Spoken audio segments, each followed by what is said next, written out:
गांव का सबसे आलसी लड़का सुबह 4 बजे उठकर अपने खेतों में काम कर रहा था। कुछ महीनों पहले जब गांव में आग लगी थी तो ये लड़का दोपहर में सोया हुआ था। ये अपने आप से उठकर घर से बाहर भी नहीं आया था। गांव के कुछ युवकों को इसकी चारपाई उठाकर वहां से लानी पड़ी थी, वरना तो ये उस आग में जलकर अब तक मर चुका होता। आखिर इसमें इतना बड़ा बदलाव कैसे आया? दिन ब दिन गुजरते रहे, लेकिन ये लड़का और ज्यादा मेहनती होता चला गया। इसकी चाल ढाल में, इसकी बातचीत में, इसके चेहरे पर एक अलग ही चुस्ती दिखाई देती थी। उसके हाव भाव ऐसे हो गए थे जैसे वो कभी थकता ही नहीं है। जहां कुछ महीनों पहले तक उसके खेत बंजर दिखाई देते थे, आज उसके खेतों में सबसे अच्छी फसल लहरा रही थी। एक दिन गांव के अधिकतर लोग इकट्ठे होकर उससे इस रहस्य के बारे में पूछने लगे।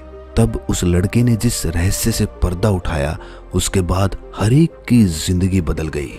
अपने बारे में बताते हुए लड़के ने सभी को बताया कि कुछ समय पहले तक मैं एकदम उद्देश्यहीन था। मुझे जिंदगी में कुछ भी समझ नहीं आता था। शायद मैं इस गांव का सबसे मूर्ख और सबसे आलसी आदमी था। किसी भी काम में मन नहीं लगता था, बहुत जल्दी थक जाता था, इसीलिए जिंदगी में कुछ भी हासिल नहीं हो रहा था। धीरे धीरे मुझे अपनी जिंदगी एक बोझ लगने लगी। मुझे लगा कि मेरा जीने का कोई अर्थ नहीं है, ऐसी जिंदगी से तो मौत बेहतर है। और यही सोचकर एक दिन मैं आत्महत्या करने के लिए एक पहाड़ी पर पहुंच गया।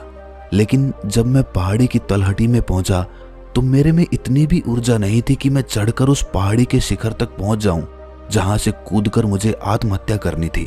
और तब मुझे कुछ महसूस हुआ कि जिंदगी जीने के लिए ऊर्जा चाहिए, लेकिन मरने के लिए भी ऊर्जा चाहिए। और अगर मैं ऊर्जा पाकर मरने की सोच सकता हूं, तो मैं जीने के बारे में क्यों नहीं सोच सकता?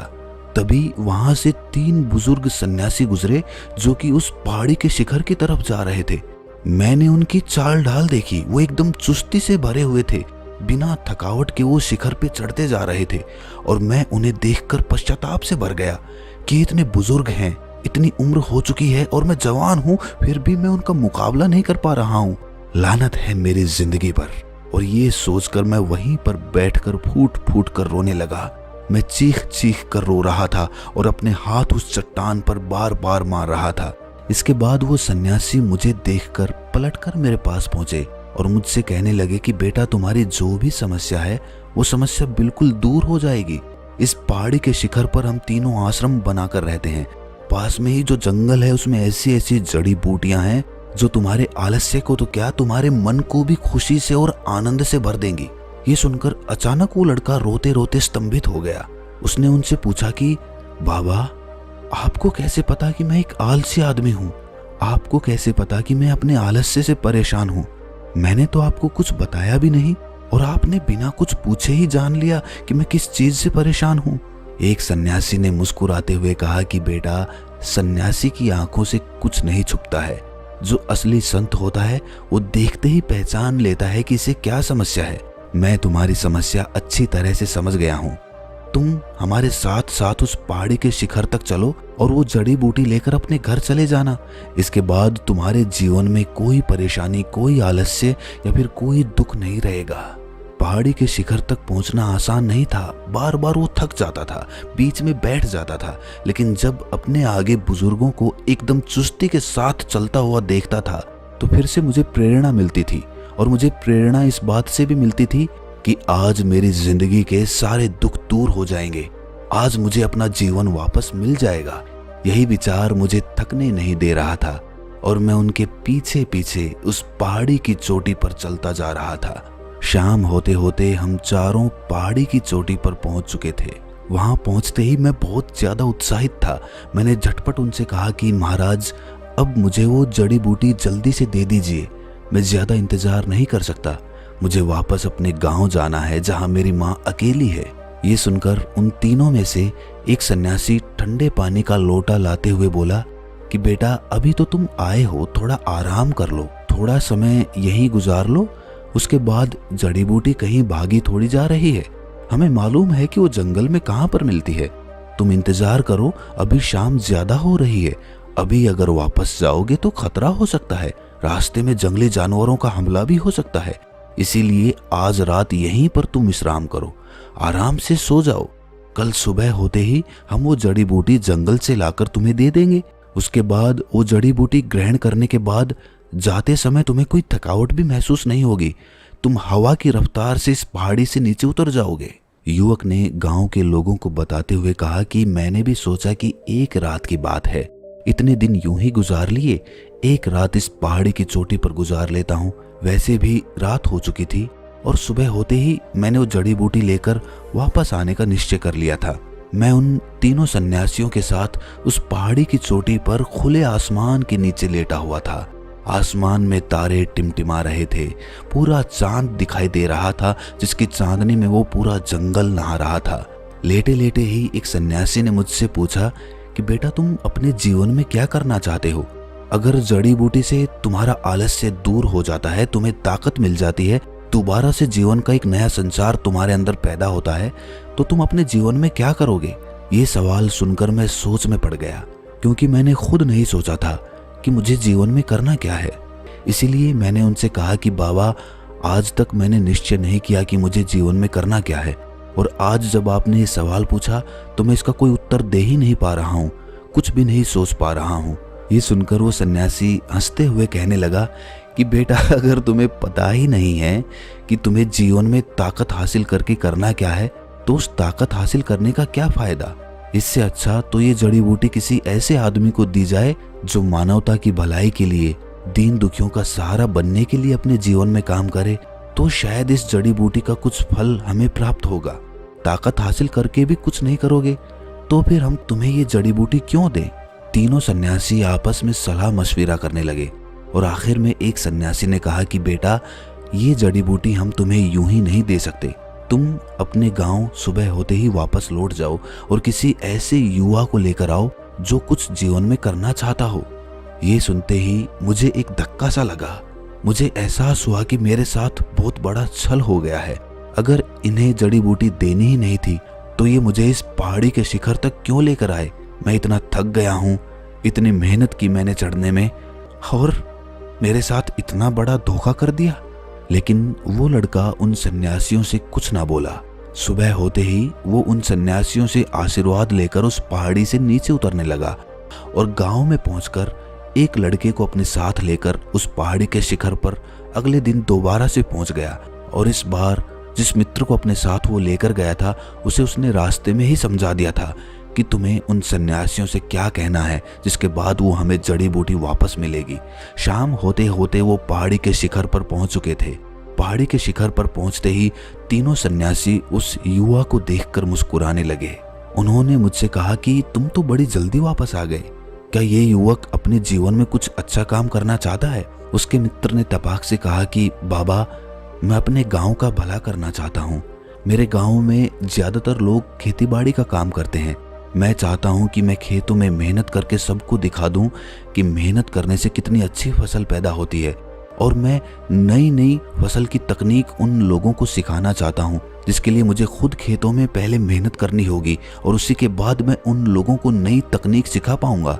और उसके लिए मुझे भरपूर ऊर्जा चाहिए, क्योंकि खेतों में काम करने में बहुत मेहनत लगती है और वो मेहनत करने के लिए मुझे ऊर्जा चाहिए, मुझे ताकत चाहिए, जिसके लिए मुझे आपकी जड़ी बूटी की जरूरत है।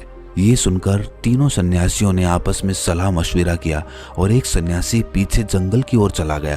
कुछ ही देर बाद वो जंगल में से कुछ जड़ी बूटियां अपने हाथ में लेकर वापस आ रहा था।